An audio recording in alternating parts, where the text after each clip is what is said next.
This topic is a continuation of the business ethics, wherein we've already defined what business ethics is, the aspects of business, and what is the scope of business ethics with these aspects that you've mentioned. We already have given examples about ethical issues about certain variables or departments of the business. And now we are going to talk about major ethical systems, focusing on the distributive justice, which we have already introduced last meeting. And also, we're going to talk about managerial concerns, the stockholder theory, social contract theory, stakeholder theory, and the ways to create an ethical behavior in business. So first, let's go back. Here are major ethical systems. So you can see here, we have eternal law, hedonism or egoism, utilitarian theory, universalist theory, and the distributive justice, wherein the eternal law is focused or is based on the principles of the golden rule, and it should answer the guiding question: is the decision based on natural human duties and rights of the decision maker? So the moral standards are given in here in the eternal law. It is revealed in scripture, or it is apparent in nature and interpreted by religious leaders or humanist philosophers, which is different from the second one, hedonism or egoism, which is based on hedonistic principle, the hedonist principle, where might equal rights principle, or and the organization interests principle. So you should answer the guiding question: does a given decision give maximum benefit to self or organization? So it means here it is focusing on seeking a maximum benefit to the self or the organization. Next is utilitarianism or the utilitarian theory. Should answer the guiding question: does a given decision result in greater benefits than damages for society as a whole, not just for our organization as part of the society?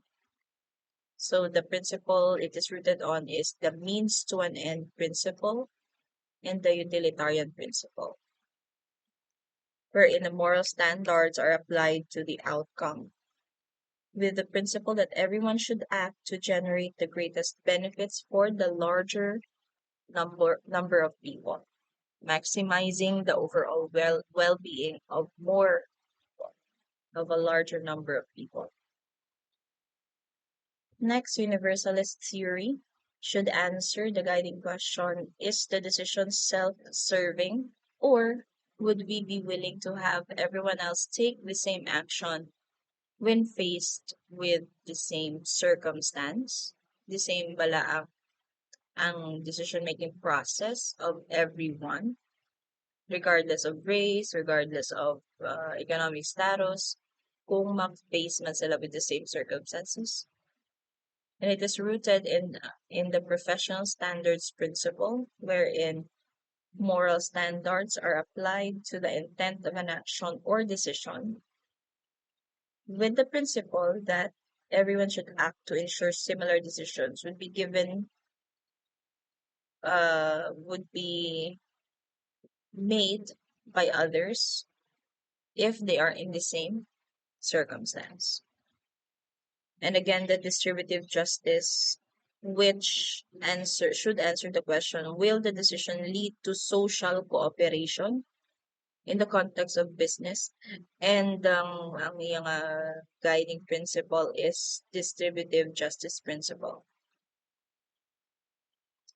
Moral standards are based on the primacy of a single value, justice, and everyone should act to ensure a more equitable distribution of benefits, promoting individual self-respect.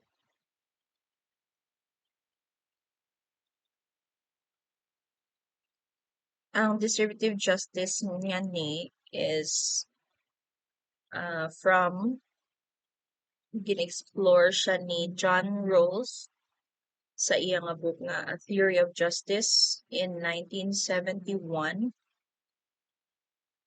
and it focuses on the fair distribution of benefits and burdens within a society.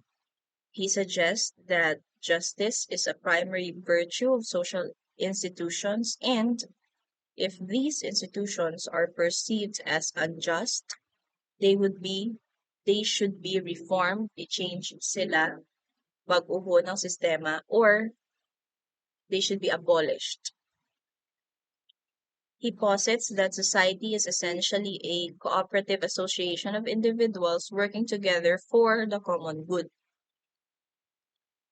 And ang concept nga distributive justice, it involves both collaboration and conflict.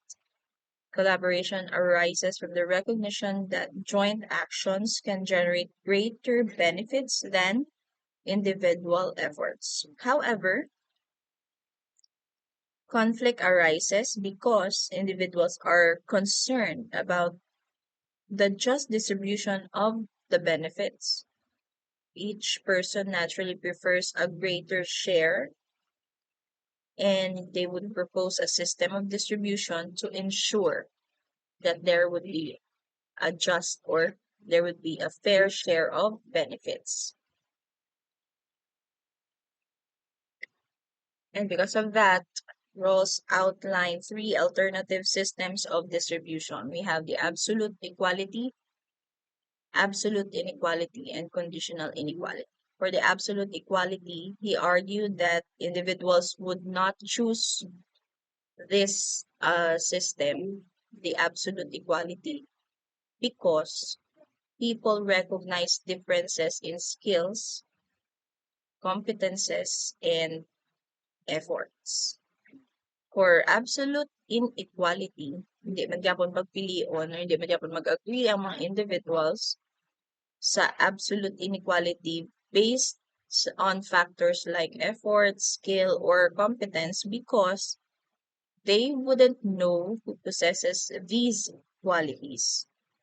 It leads to an arbitrary distribution of benefits. And ang mas beneficial or mas preferred of the people, of the individuals, is the conditional inequality. Number 3. Rawls suggests that individuals would prefer a system of conditional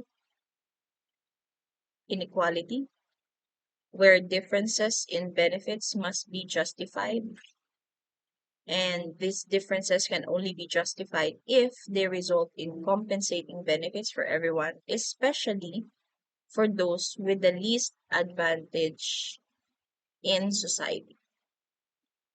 So let's give example for each. Sa absolute equality, imagine a society where every member, regardless of their skills, efforts, or contribution, receives an equal share of resources. In such a system, everyone gets the same income, access to resources, and opportunities regardless of individual differences. For example, for absolute inequality, in a society characterized by absolute inequality, individuals' benefits are determined solely by factors like effort, skill, or competence. For instance, if a society values physical strength, so those who are stronger would receive a larger amount of benefits or share of resources and opportunities, regardless of other considerations. So it depends on kung ano gina-value of the society. For conditional inequality, consider a society that embraces conditional inequality based on justified differences.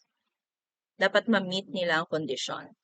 In this system, individuals may receive varying benefits, but these differences may be justified or must be justified. Dapat ma-meet nila ang condition na set by contributing to the overall well-being of society.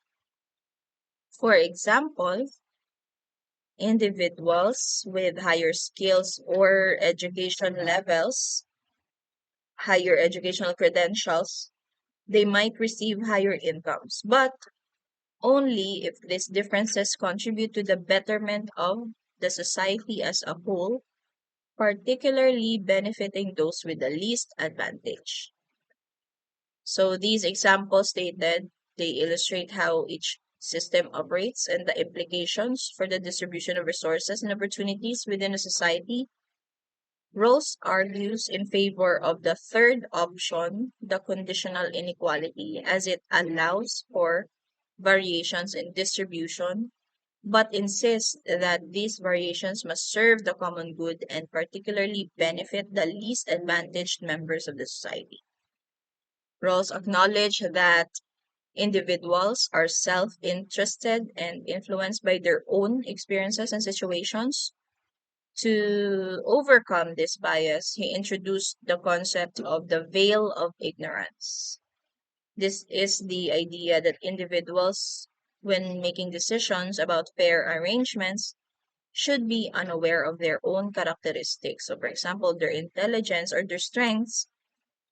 Behind this veil of ignorance, individuals would agree to two fundamental rules, the rule of liberty and the rule of opportunity.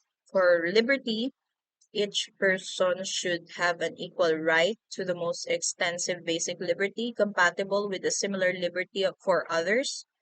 And for opportunity, equal opportunity man dapat wherein social and economic inequality should be arranged so that they are both reasonably expected to be everyone's advantage and attached to positions and offices open to all.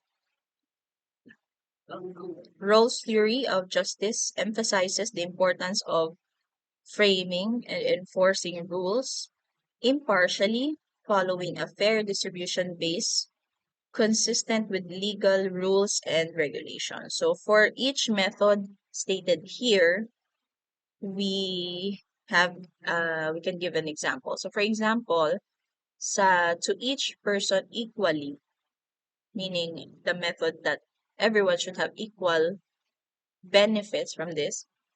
Example of that is the public education, wherein we have equal opportunity for everyone to be educated. Next is to each according to his or her need. We have the DSWD, mga financial assistance or the welfare payments. Because kung sino lang ang pwede nga sino ang mga pwede makapangayo sa welfare assistance are those lang may need for it. Next, to each according to his or her efforts. So, example of that is the sales commissions. Next, to each according to his or her contribution. We have mga public honors nga gina-award. Next, to each according to his or her competence. We have, example is managerial salaries, wherein we can see that manager salaries are higher or are larger than their subordinates because of his or her competence. We have here managerial concerns, stockholder theory, social contact theory, and stakeholder theory. So for stockholder theory, companies are seen as having ethical responsibilities wherein managers are considered agents of the stockholders and their primary ethical responsibility is para ma-increase ang profits of the business. The scope, this approach focuses on legal and economic aspects of decision making. Managers are expected to enhance profitability without violating the law or engaging in fraudulent practices. So, himuon sang manager dapat ang tanan to increase or for the benefit of the business, but dapat within lang siya sa bounds of the law. Wala siya may ma-break or ma-violate nga law. Next, social contract theory. The ethical responsibility is with the companies as they are seen as having ethical responsibilities to all members of the society, and their existence is justified based on a social contract. So this contract has two conditions: what to do and what not to do. So we enhance the economic satisfaction of consumers and employees without polluting the environment dapat, without depleting natural resources, without misusing political power or subjecting employees to dehumanizing work conditions. And uh, we should not do any fraudulent practices. We should always avoid mga illegal na hulubrahon when it comes to decision making about our business. We should show respect for employees as human beings and refrain from practices that systematically worsen the position of any group in society. What are the basis of ethical conditions for social contract theory? The ethical decision should be based on both empirical and normative factors. When we say empirical, kung ano na ang ara, what is. And for the normative, ano dapat, what should be factors. So it integrates a general social contract defining acceptable ground rules para sa mga businesses and a specific contract man among community members addressing kung ano gid man bala ang dapat nga acceptable behavior of the business. Last is the stakeholder theory. Ang ethical responsibility, managers are ethically responsible for managing a firm for the benefit of all its stakeholders, including mga individuals and also mga groups with a stake in or claim in the company. So stakeholders can include not only ang mga stockholders of the company but also ang iyang mga competitors, ang government agencies, mga special interest groups, and the media as well. So the challenges, balancing the competing claims of different stakeholders is a complex task for managers. It requires considering political nga aspect, legal nga aspect, economic aspect, mga technological aspects, and mga social factors in decision making. And dapat it leads to an integrated approach where every one of its stakeholders would benefit. Lastly, here are measures or ways to create ethical behavior in business. You establish appropriate company policy or code of ethics. You use a formally appointed ethics committee, uh, teaching ethics in management development programs. You practice an open book management and you participate in ethics games. So for establishing appropriate company policy or code of ethics, dapat you should create a clear and comprehensive code of ethics for your company or ang ginatawag nga company policies to guide employees in their actions and decision making. And these measure this strategy involves developing a comprehensive set of ethical guidelines that is clear and that explicitly outline the values and principles expected of all employees. So this code, it serves as a reference point for ethical decision making and emphasizing the importance of integrity, fairness, and responsibility in all organizational activities. And of course, if my code of ethics can dapat you should be using a formally appointed ethics committee and it should be comprised of high-level members to provide advice on ethical issues within the organization, wherein this committee plays a crucial role in evaluating potential ethical dilemmas, ensuring that decisions align with the organization's values and principles. Next, teaching ethics in management development programs. You integrate ethics training into management development programs para ma-educate ang iyong employees on the ethical principles and ethical dilemmas.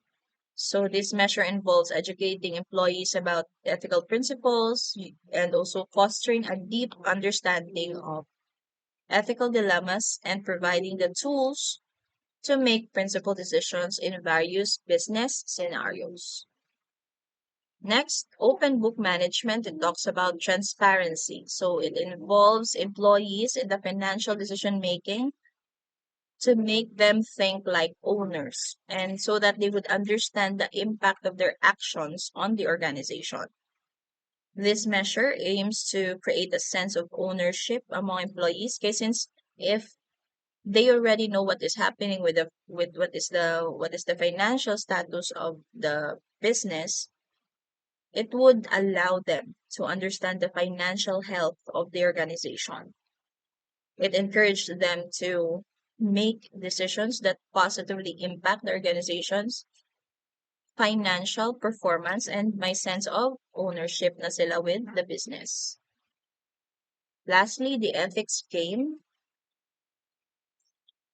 Employees are presented with ethical dilemmas based on the company's experiences to increase awareness and understanding of ethical rules and policy. By using this ethic training tool of the ethics game, you engage in discussions and problem solving related to ethical scenarios. And ang employees mo, they would develop a heightened awareness of the ethical rules and policies, and you promote a culture of ethical decision making within your organization. So that's how those are ways to create ethical behavior in business.